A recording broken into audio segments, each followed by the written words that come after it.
Un général en perte de vitesse et de soutien. Khalifa Haftar, mis en échec par les forces gouvernementales aux portes de Tripoli en juin dernier.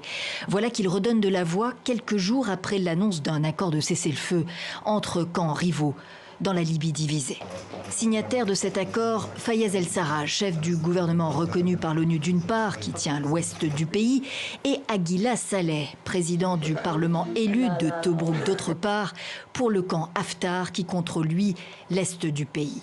Avec en coulisses la diplomatie active des Européens, de la Turquie, de l'Égypte et de la Russie.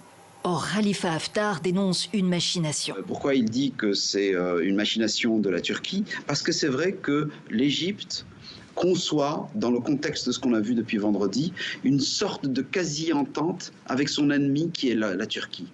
Et ça veut dire que c'est une vraie diplomatie.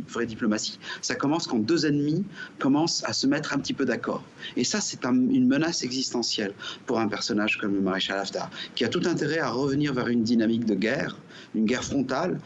La ligne de front s'est en effet stabilisée autour de Sirte où les forces pro-Haftar se sont repliées. Sirte, verrou ouvrant la voie vers les principaux sites pétroliers. Si tout cela pouvait se tasser, ce serait une forme de paix qui permettrait à l'économie libyenne de reprendre. Et il s'agit vraiment de ça. Il s'agit, entre autres, et ça c'est une facette très importante de la proposition de cessez-le-feu du 21 août, c'est de mettre fin au blocus pétrolier qui a été institué le 17 janvier de cette année par le maréchal Haftar et ses soutiens.